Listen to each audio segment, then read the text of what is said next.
আসসালামু আলাইকুম। আশা করি সবাই ভালো আছেন। চুন খায়া মুখ পুড়ছেন, দই দেখে ভয় লাগে। আশা করি আজকে একটি আমল নিয়ে উপস্থিত হয়েছি।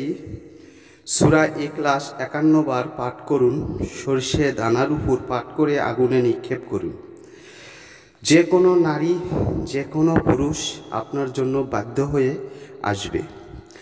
কখন, কোন সময়, কিভাবে কাজটি করবেন A to Z সম্পূর্ণ জানাবো।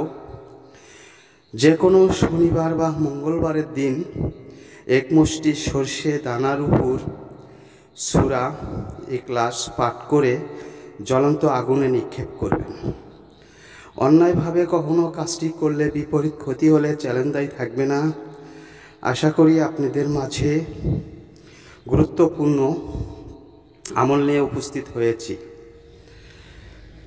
এই কাজটি নিজ দায়িত্বে করবেন, কারো অন্যায় কাজ করবেন না।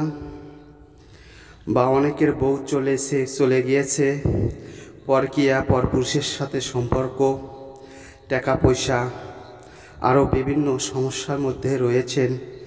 আশা করি সম্পূর্ণ সমস্যা সমাধান হবে। আজ এই পর্যন্তই। সবাই ভালো থাকবেন, সুস্থ থাকবেন। খোদা হাফেজ।